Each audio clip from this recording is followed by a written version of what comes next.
Yeah, you said you were here and the door was open, but the door was closed when I got here. Oh, it was? Shot. Yeah, well, that's what happens. Hopefully I'm in the picture. We won't know until we're done. You're in the picture. Okay. Take these off. So welcome back to another Take Talks. This is our first episode, and I'm your host, John, with my spectacularly gorgeous co-host, Michael. Hello. He's our drummer, and we keep him around because he's young and handsome. Yep. Basically, what we're going to be doing here is just talking, as it says, Take Talks. So we're going to try not to bore you people with any stupidity, because we are a serious band who wants to make serious money and have serious fans. We don't mess around. We don't play. We don't do anything dumb. No. So I just turned 40, and Michael is, how old are you now? 25. 25. I'm old enough to be Michael's dad, which is kind of scary in some ways. Be a young dad. Well, yeah, I just heard the other day about 15. I just- 15. Yeah, I just heard of a couple that was like having kids at 14. So that's weird. But it's been an interesting dynamic with everybody's age. I think I'm like old, and I don't know if I'm wise, but I try to be at least. You're wise. I think you're young and wiser, though. I'm not wiser. Yes, you are. Way wiser. But it is cool to have the age difference with you knowing how to be cool and dress, and you have hair, and that's everything that I'm not. When you first joined the band, like what did you expect? Like, had you ever heard of Take before you joined? Yeah, I mean, because of you. But yeah, no, I mean, I don't know. I didn't. It's kind of weird how I joined the band because like I didn't. Am I sorry? Am I talking to you or to the? I don't care. Because I'm kind of talking about. Well, I'm talking to you. Well, you're talking to me. Yeah. Uh, yeah. No, I mean when I'm just letting you know. I didn't really like join I'm not like editing that, anything. You know? So, Yeah, no, it's all good. Yeah, it's cool. Yeah, you know, I didn't really like join like that. I just kind of started. You know, I helped you out with vocals, and then I What song was that? Leech. Leech. That's right. Yeah, when you sent the stuff over, and then The you other sent the song over to lowercase. The other singers and you were in another band called Lowercase Committee, yeah. and they weren't good enough to sing in the Take song. So you stepped up and said, "I can do it." I hit the high note. I didn't know you could sing. Yeah. I had no idea you could sing until that moment. Now, ever since I figured out that you could sing, I try to feature you on everything. So, Yeah.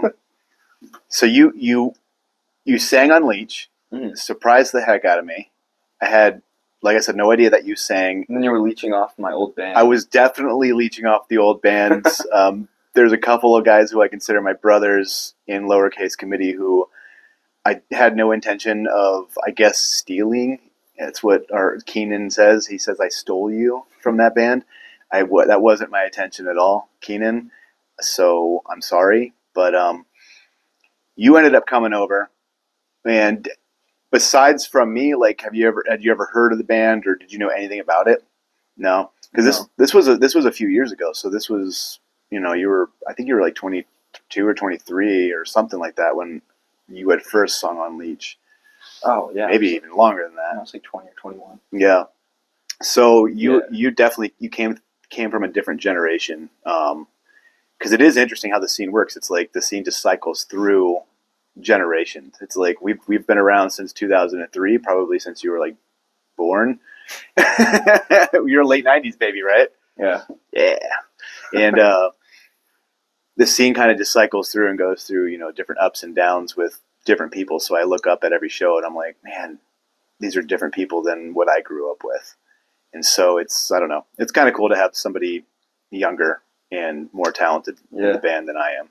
Well, yeah, and I hadn't heard of Take either because, like, I wasn't super into I didn't know the local scene. I hadn't gotten into, like, I've been into heavy music, obviously, for, like, most of my life, but yeah, like hardcore and like local bands and stuff. I was always never really went to shows like that. I'd always just go to whatever shows my friends went to. So, What bands were you into before you got into like the hardcore scene? uh,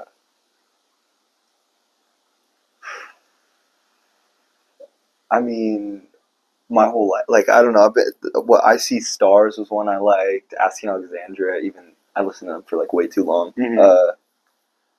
Like metalcore bands. I mean, I got into For Today first, and then it went from and like Attack Attack and all Mhm. that.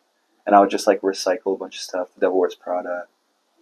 So it's like pretty much every metalcore like gateway drug. Yeah. And then obviously like Knocked Loose. I heard like Counting Worms. Mhm. Like a lot of people who. It's funny. I get annoyed now seeing people who like listen to Knocked Loose and they're like, you're like I love hardcore, and they you're a listen like gatekeeper now. yeah. Well, not. I try not to be, but it's funny because like I look back and I feel like I heard it earlier than like a lot of people who hear Yeah. it now and then get into hardcore, but then they like kind of get into hardcore. Yeah. Whereas like for me, I kind of like I don't know, even I don't know a lot of the like weird niche bands that people know, but so yeah, I didn't know local bands and stuff, so I didn't know. That's more Pedro's department is weird niche bands. That dude Yeah. dude knows so many weird bands. I mean, he's like, but he's more into like the Deathcore? weird, yeah, like the more weird genre of heavy music than Yeah. stuff that's I don't know. He's like pretty like mariachi mixed with deathcore and stuff. It's weird. So we have a new album coming out at some point, maybe, Yeah. hopefully, maybe next year. And it's got 10 songs on it. It's called Time Bomb, and you ended up being on every track with your vocals, Yep. not just drums, which is No. good because Yeah. if you weren't, I mean, I guess we could have a ballad with no drums or something, but it's not how we kind of work. Well, But yeah, except for the one song Trent wrote for his wife, the like mostly instrumental one. right, but that one's not even on this album. Oh, it's not. No. Oh. So they don't even know about that song. Oh yeah. That's going to be one of those songs that after we all die, they release when we're really popular and famous. Be like, wow, this is the missing song. You know, like they always come out with like different System of a Down songs, like every or like new Beatles songs. But no, I don't think we'll ever be that popular or that cool, especially sitting like this behind this table. This is cool. No, I actually like this. This is. I wish I had something like this for my house. This is cool. Kiddie table. Yeah, the kiddie room at our church, at my church. But so you ended up doing vocals on every track. Do you think that would happen? Because No. the last CD, you know, we behind the curtain we had programmed drums. We just couldn't do live drums at that point. And when we had first started working on it, you were kind of like in the band, you know, like kind of working your way in. Yeah. We were kind of stealing you from Lowercase Committee at that point. And so I think you had just done the vocals on Amen. And that, Yeah. I think that was pretty much the only contribution you had on that album, right? Yeah, I did Amen, and then I was in the music video for Golden Calf on vocals I didn't do. Right. Yeah. On Josh's vocals. Josh. And then, I mean, obviously you're in the music video for Power Trip and Right. all that fun stuff. But now I listen to the album and I'm like, dude, I featured him on every track. And I was like, except for the last one. But then I remember you have that yell right at the breakdown at the end. And I was like, he's on every track. This is cool. Yeah, they're like Yeah, exactly. Dude, that's my favorite part of the song. How would you? Yeah, that you're on. Yeah, it goes hard. Dude, honestly, like, so people are not going to know who we're talking about, but Trent is our guitar player who writes in Salt Lake City and he wrote most of the album on guitar. He actually didn't like that. He didn't like the repeating. Oh, the echo, yeah. Yeah, the echo. I loved it. And so I nixed him. I was like, dude, I'm sorry. We're going to keep this one. If you really hate it, then I'm sorry. But what would you, okay, so how would you describe the new album? Awesome. Epic. Not for real. I feel like I don't know, it's the most mixed. It's weird. When I listen to like older take stuff, like it's definitely out there. It doesn't fit like in some songs do. I mean, there's songs that they're just heavy. Like it's not like that. out of the box or whatever, Mhm. but they're usually not like super typical of what I'm used to. But I feel like this one's like the biggest, maybe because it's an album and you had released a lot of singles and stuff before. Yeah. But it's like, yeah, every song. I mean, especially like, can I say like what, like about the cover or anything like Yeah, that? yeah, for sure. Oh yeah, okay. Well, Describe what you want. yeah, like the Nine Inch Nails cover. Uh-huh. Obviously, is like kind of. Well, I'd never really listened to Nine Inch Nails, but like I didn't like I listened to that song and I was like, oh, this is interesting. Like I don't know, they probably have. I feel like they probably have like heavier songs, but maybe that's. But then it worked. So you're talking about when you first listened to the Nine Inch Nails version? Yeah. Okay. Yeah. Yeah, because the main thing is that when we covered Head Like a Hole by Nine Inch Nails, and the biggest thing that I heard was that synth, that ban it, you know, and I was like, Yeah. dude, if I can somehow get this on guitar, like a heavy guitar, and so I said to Josh, I was like, dude, I want to cover this song, make it heavy. Really, no other instruction beside that, and he sent me back like the first version of it. I was like, "Yes, this is it, dude, nailed it." Josh helps us write a handful of guitar parts and songs, especially like covers or songs that I come up with because I can't play guitar. So he sent that back, and I thought he definitely nailed it. Like that's a song that I'm stoked to get to every time. Not that I don't like the rest of the song, but I listen to them. I'm like, Yeah. love, super love this song.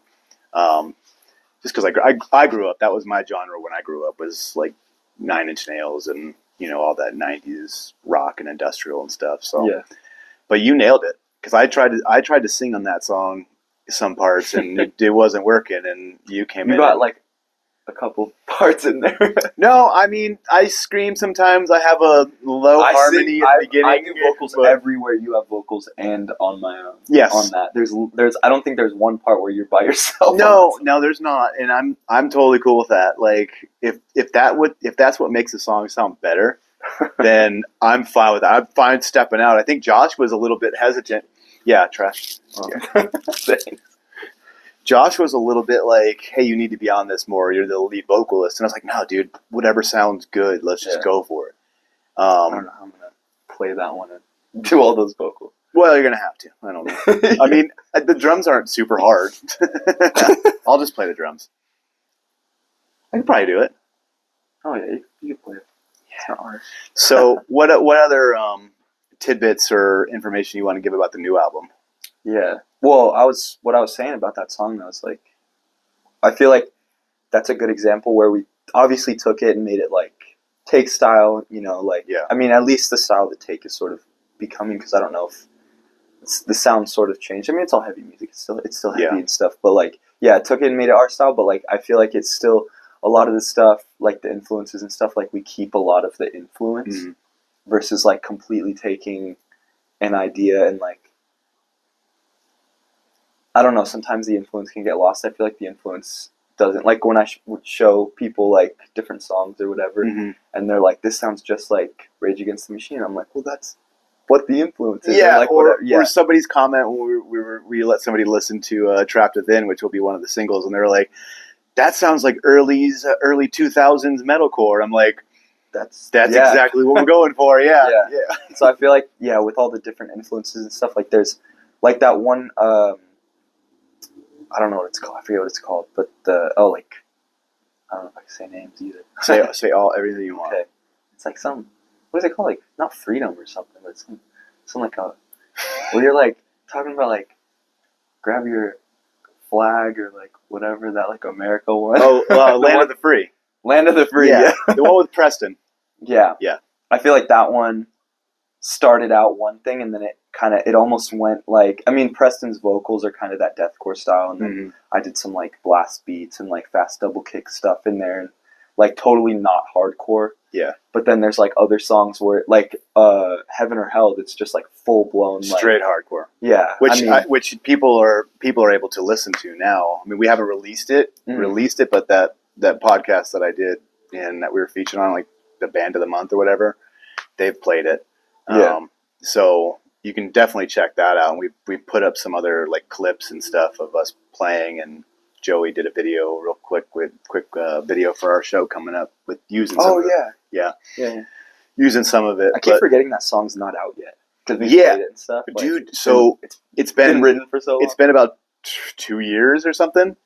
Yeah. Just about. So. Yeah, well, because, like, I first heard it when we went over to Corey's to record, like, the demo vocals that ended up being the actual vocals. Yeah. Yep. Yeah, that song's been out for a while. Trapped Within has been written for, like, 3 years, just about. Yeah. The rest of the stuff kind of just came over as Trent sent it. But, yeah, I'd say there's a interesting and weird mix of genres. I think we kind of explore almost all of them, because there's like a hard rock song, you know, like I think The Rage is a little bit more like a hard rock song, like a heavy rock song, and you have Trapped Within, that's really old school metalcore.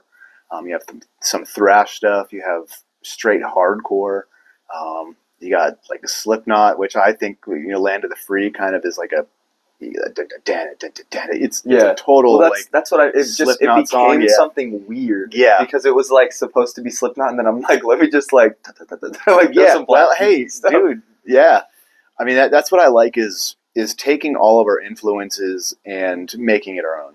You know, because I think you can hear, like, so somebody had asked me the other day, what are your influences, and I said, well, it's this, and this, and you can hear all of those combined in the new album.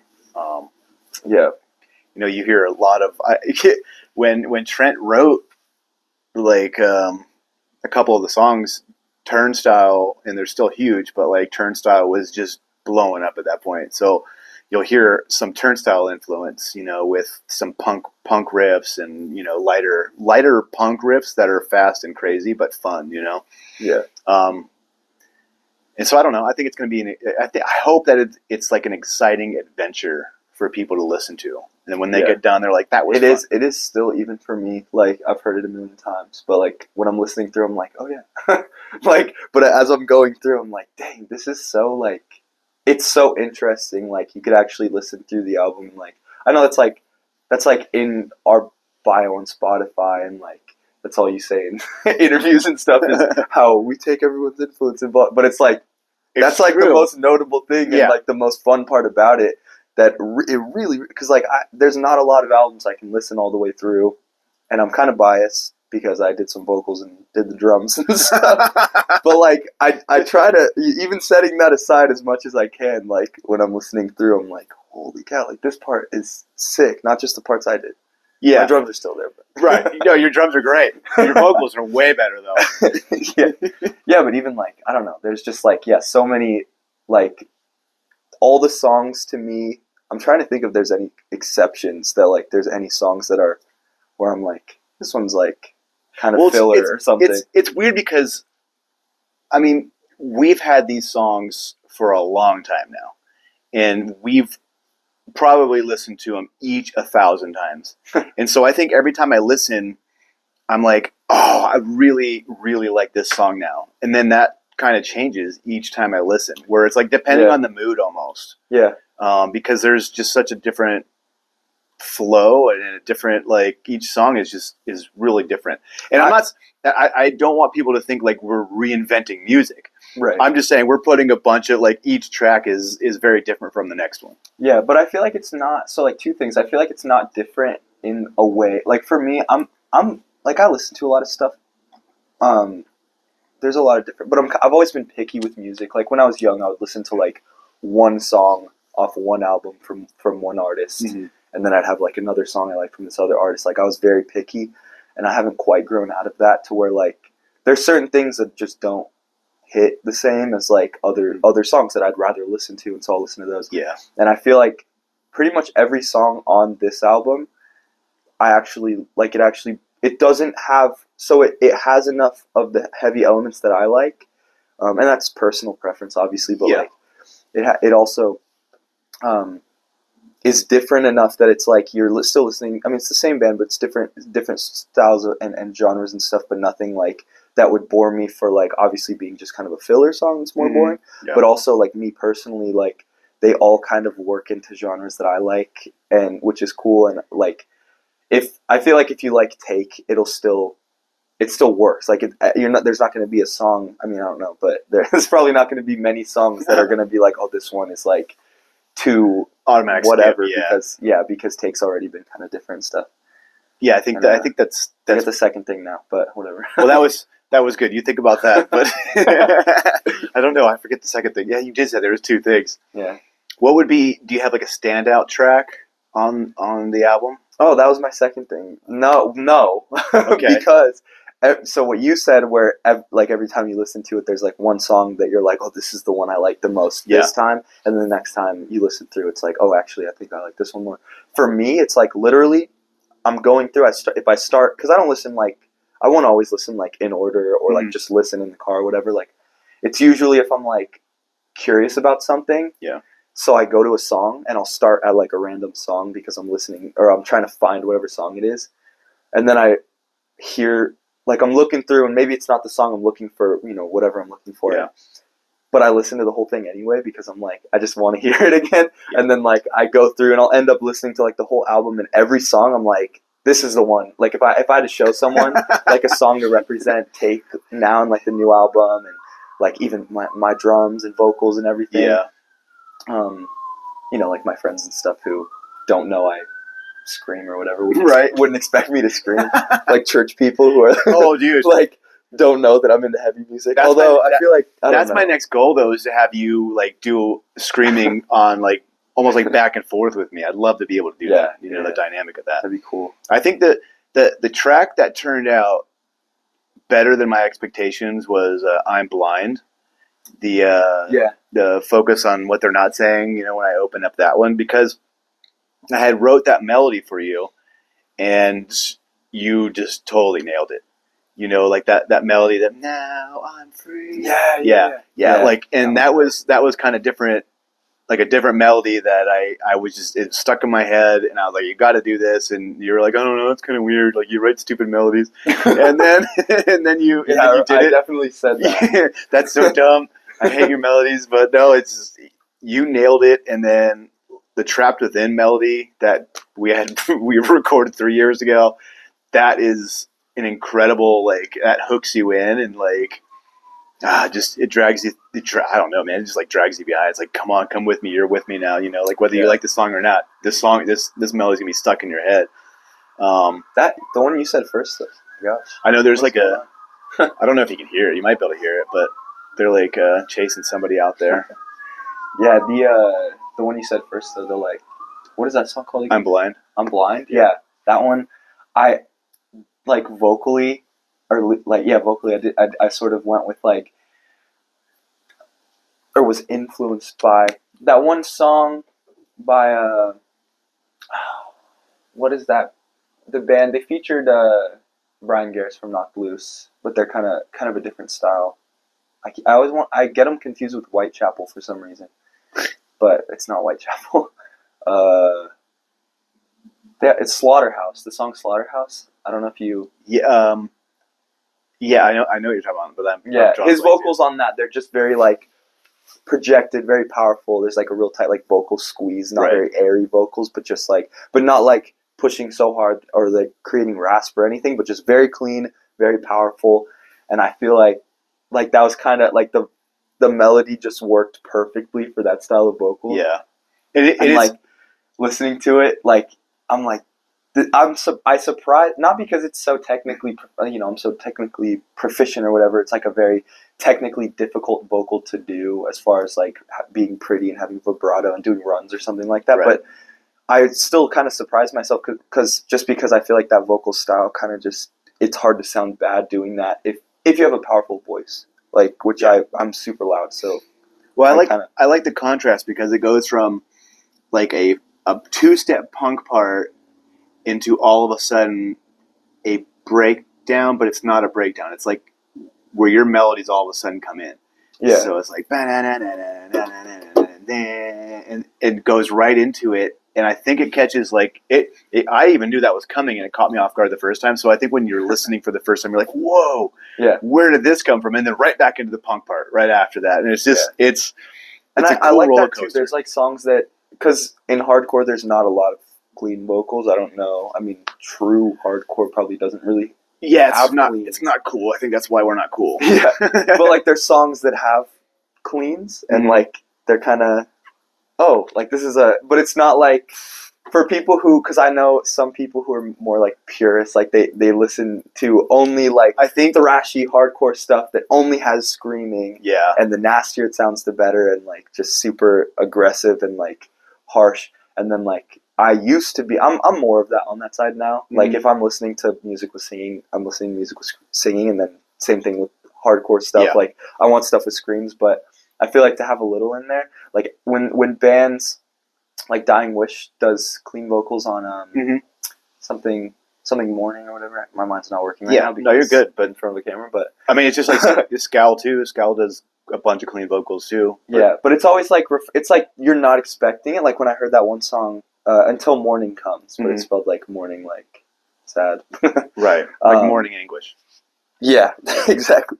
But yeah, when she does those like cleans, that like when I first heard that song, I was like, I expected it to be just typical, Yeah. like Dying Wish, like what I don't know. I haven't listened to a ton of their stuff, but the songs that I've listened to had only harsh vocals, and then it got to that part, and I was like, yo, like this is like It's kind really of good. It's like pretty. I think it's kind of refreshing. You know, it's a change. It's a curveball. It's a change, which I think people are going to love and hate the song with Sam Pavada, because that song is, it's almost like Trent wrote it with terror in mind, but the song starts with like you're not Chester, but like Linkin Park kind of vocals, you know, like it's a heavier riff, but you're singing over it, and then it's right into two step with Sam's, you know, like really crushing vocals, man.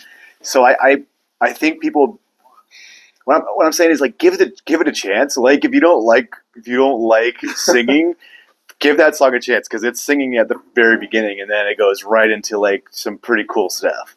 Not that I mean the singing I love, you know, because I wrote the melody. I didn't write any of it. I like what I shaped it a little. Yeah. So I a lot of time come up with a melody, and then I take it to him when he's recording it, and he'll add stuff that I'd never heard. You know, like on Trapped Within, and that melody you went up in a certain part, and I had never even heard that. I didn't hear that in my head. On the I'm Blind, like there's stuff that you did that I didn't hear. So it's cool to be able to bring it to you, and then bring it to Josh, who, and there's like they're still doing a police chase out there. Bring it to Josh, who is like just better musicians than I am, you know, because most of my stuff is like I hear something and then I record it on my phone and I send it to Josh, and I'm like, play this on guitar, and he's like, again, like another one of these songs. Mouth notes. Mouth notes. Yeah, that's what the song was called. That's Forerunner, right? That's the Forerunner. Yeah, was called Mouth Riffs or Mouth Notes. Yeah, that song's good to do that. I don't think we released that song. No, we're in another band called the Forerunner. Check it out. Shout out, peeps. We're gonna be wrapping up here soon. We don't have a what we're gonna talk about. For some reason, we just talked about us the whole time. It's supposed to be take talks about everything else besides itself. Oh, I didn't know that. I didn't know that either. I just made that up. So actually, it's just supposed to be. We're gonna talk. We're just gonna sit down and just talk, and maybe if a couple people, maybe 4 or 5 people, will watch it, and somebody will like it, and I might even try to put it on Spotify as a podcast. So if you want us to talk about anything or have questions, then please let us know. And until next time, you're supposed to say something. Goodbye. See you later. All right, hopefully.